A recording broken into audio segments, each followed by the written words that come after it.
Right, so I think you were all good with distinguish between kinetic energy and potential energy. Kinetic energy is the energy an object has due to its motion, and potential energy is the energy an object has due to its position in a force field. The second one then, second one's a bit of a weird one. I don't think I've ever seen it as a question before. So I wasn't really 100% sure how to approach it, but I'll show you what I did. Okay. So this is a height of h. I said at the top, the potential energy is mgh, and the kinetic energy is equal to 0. So I did like v squared equals u squared plus 2as. And v squared, which is the final velocity, which is kind of nothing to do with the top. The kinetic energy at the start is 0, so this is just gone because it's just 0. And then I have 2, the acceleration is g, and s, the displacement or the distance, is h. Yeah? Then I said at the bottom, the kinetic energy is a half mv squared, and then obviously the potential energy will have gone to 0. So I did this. I said that the kinetic energy is a half mv squared, and then v squared is this yoke. So I did kinetic energy is a half m 2gh, and then if you multiply that out, the half by the 2 is 1, so it's just mgh, which is the potential energy. So show using equations of motion or otherwise how potential energy is converted to kinetic energy. So yeah, I don't know if that's actually, I have the scheme. Oh, that's actually exactly what they did. Anyway, it does say or otherwise, so I assume whatever way you kind of proved it, it'd be fine. It's a weird question. Right, Right, so I'm going to explain what I did. And then I think I figured out what was wrong with what you guys, well, not all, like as in a couple of people had a very, very good attempt at this, but it just wasn't coming out right. It was coming out at like half the answer I was getting, or double the answer I was getting. I can't remember. So let me tell you what I think happened. Right, so this is what I did. So here's the ramp, and then this is the ground. Okay, this is at 45 degrees, and we know the length of this ramp is 10 meters. We have an object here at the top of the ramp, and it's what is it? It's weight. So it's mass multiplied by its gravity acts downwards. And then when you want to, what's the word we use? Resolve a vector into its components, you have to make a parallelogram. So we have to like go back up that way. And that gives us this component. And then we have to go back this way. And that gives us this component.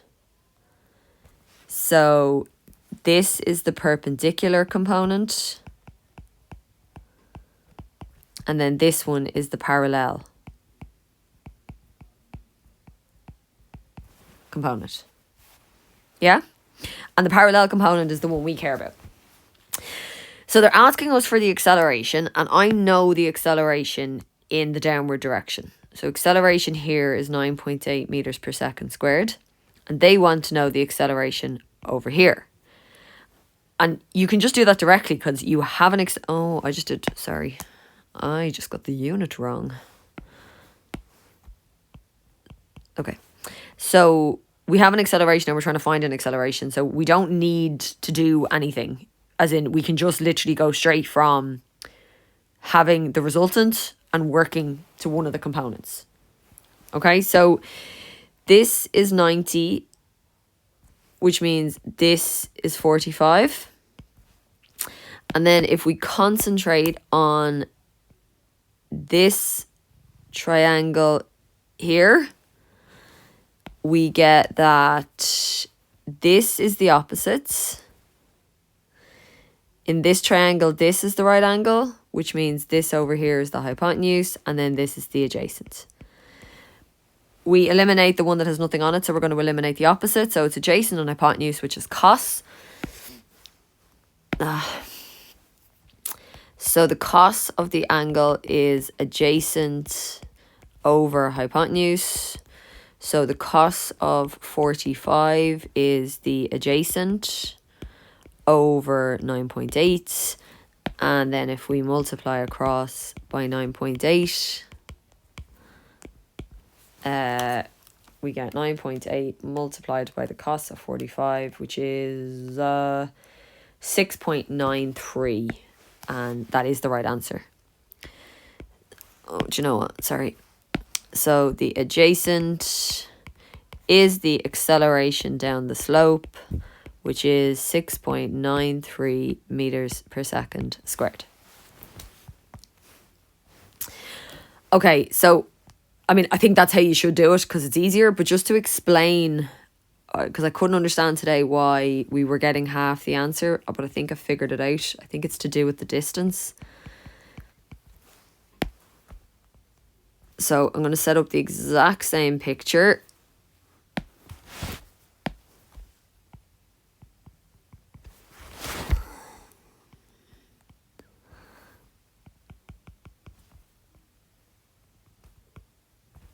Yeah, parallel component, perpendicular component.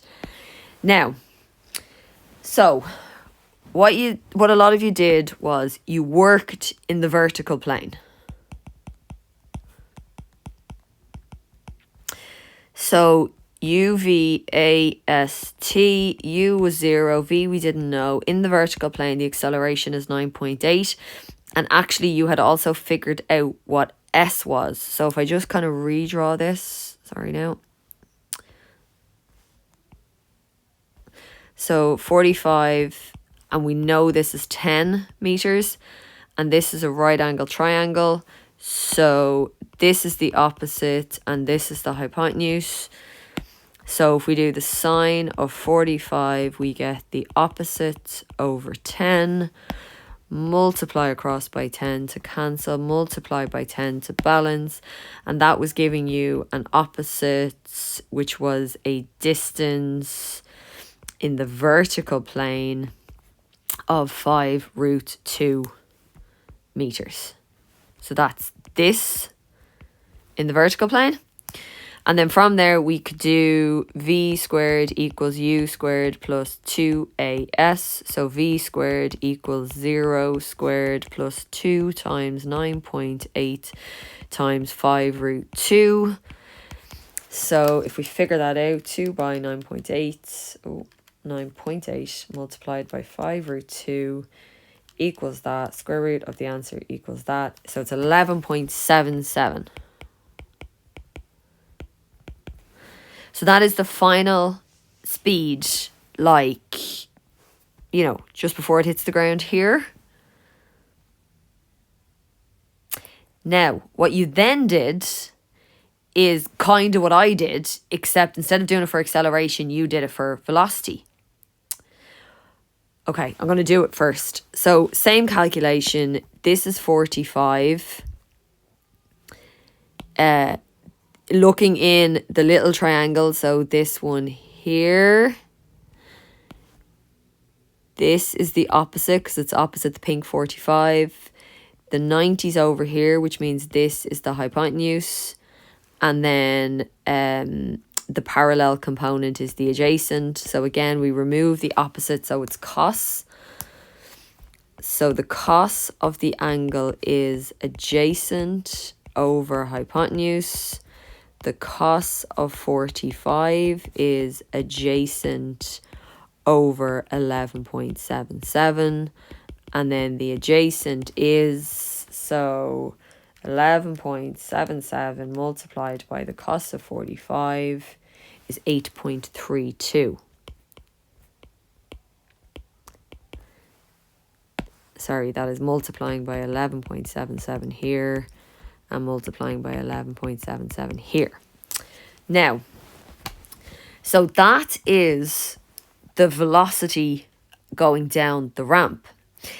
Now, over here, I calculated the acceleration where this arrow is.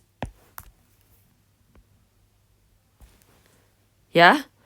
But the acceleration the whole way down the ramp is constant. So it doesn't, the acceleration doesn't change. It doesn't say anything about a changing acceleration. So whatever acceleration it starts at, that's the acceleration. So it doesn't matter at what point along the ramp I get the acceleration, because at any point along the ramp, the acceleration is constant. However, that is not the case with velocity. So by you guys finding the velocity here, you have not found the velocity here. They're different. Now you can keep going and you can figure it out. So what we need to do is we need to figure out, we're after getting a velocity of 8.32, but how far down the ramp? So we need to know what length that pink arrow is there. Yeah? Now, we know that the length, the black arrow, is 5 root 2. So if we do cos again, is that right? That's the adjacent, yeah. So if we do the cos of 45 equals adjacent over 5 root 2 and multiply across by 5 root 2, we get 5 root 2 equals that multiplied by the cos of 45. So we get 5 meters. So this speed is the final velocity, not after the length of the 10 meter track, but actually 5 meters down the track. So we can still use that to calculate acceleration. It's just when you were doing it, you were assuming that you were the whole way down the track, but you weren't. So now we can go, U is 0, V is what, V is 8.32, A is what we want, and S is 5, because the 8.32 corresponds with halfway down the track. So then we go V squared equals U squared plus 2AS, which is 8.32 squared equals 0 squared plus 2A times S is 5. They look like the same number. So 8.32 squared is 69.2224. And this is 10A. So then we divide by 10, and hopefully now we should get the same answer. 6.92. Yeah. So barring rounding, that is close enough. 6.92 meters per second squared, which is what I got over here. Yeah? So it can be done using that method. It's just, there's a lot more to it, but it can be done. Yeah? Right. That was driving me mad, so I'm glad I got that. Right. Calculate the velocity of the ball when it reaches B. So obviously I've done a lot of this calculation already in your solution, but I'm just going to keep going with mine. So U is 0, V is what we're looking for, A is 6.93, and S is the ramp, so it's 10. So V squared equals U squared plus 2AS. V squared equals 0 squared plus 2 times 6.93 times 10. So 2 by 6.93 by 10. And then get the square root of that answer. Yeah, we did get that. It's 11.77 meters per second. Okay, so that is the speed when it reaches B. So part 5. The ball then continues along a rough horizontal surface from B to C, where the resistance force is a constant 15 newtons. Calculate the velocity of the ball when it reaches C. Okay, so you've asked again, except we still don't need any cheese. So the initial velocity along the flat bit is going to be the final velocity from the last bit. We don't know v, it's what we're trying to find. Now, the acceleration. Okay, so we don't know the acceleration, but I was given a force. So F equals ma. The force, they said, was 15. The mass we know is 5 divided by A. So if we divide by 5, we get an acceleration of 3. But it is a frictional force. Where does it say that? Or what do they call it? A resistance force. So it's not going to be making it go faster. It's going to be making it go slower. So it will be a deceleration. So that's -3. And then S is 10 again. The length of that is 10. So same again. V squared equals U squared plus 2AS. V squared equals 11.77 squared plus 2 times -3 times S. So 11.77 squared plus 2 bracket -3 bracket. Oh, I didn't put in the 10. And then square root that answer. 8.86. So that's 10. And that is 8.86 meters per second. Okay. Next one is assuming all the energy converted from friction is absorbed as heat in the ball, calculate the rise in temperature. So we're going to have to work out the energy, VI, we're going to have to work out the energy lost between B and C. So at B, it's moving, so it has kinetic energy. So the kinetic energy is a half m, which is 5. And the kinetic energy the kinetic energy at B was 11.77 squared. So a half mv squared. 346.33 joules. It doesn't really matter. And then at C, the kinetic energy is a half, 5, but now it's slow to 8.86 for the velocity.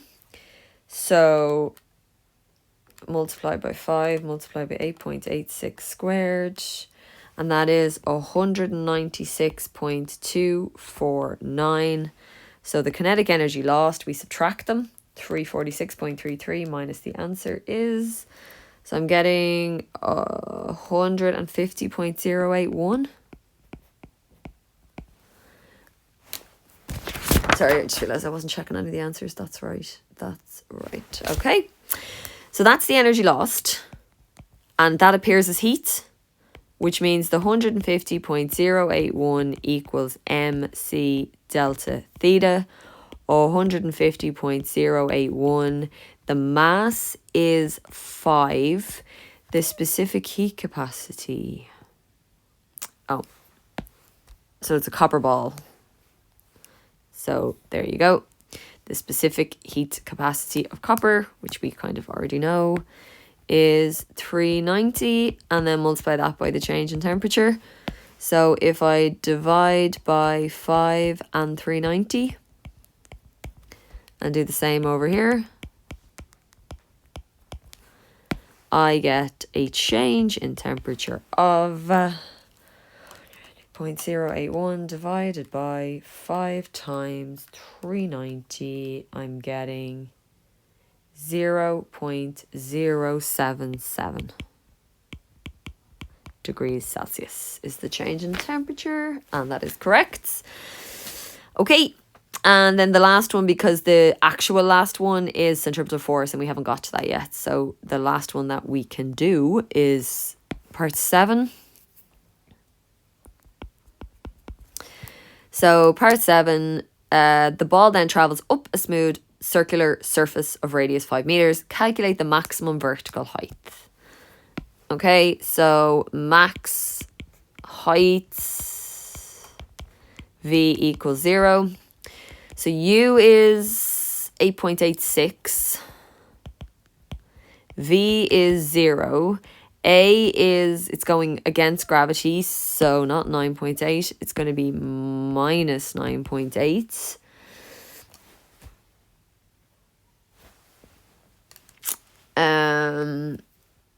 And S is what we're looking for. So V squared equals U squared plus 2AS.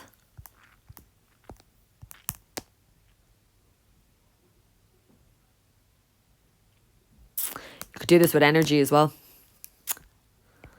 So 0 squared equals 8.86 squared plus 2 times minus 9.8 times S. So 0 equals 8.86 squared is 78.4996 minus 19.6 S. So then I plus the 19.6 S to cancel and plus 19.6 S over here. So I get 19.6 S equals 78.4996. And then divide across by 19.6, divide by 19.6. So 78.4996 divided by 19.6 is 4.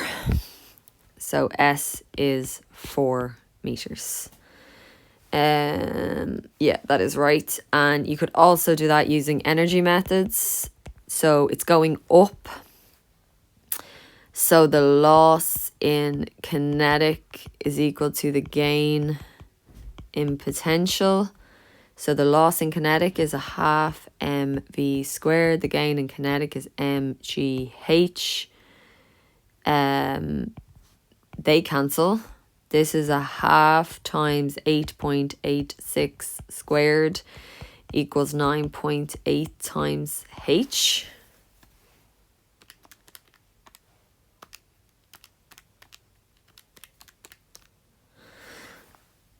So, sorry, I just did it there without writing it down. If I divide by 9.8 and divide by 9.8, I get 4 for the height. Yeah. Okay, so that's it. And hopefully, like, obviously, this is the way I think you should go with that question.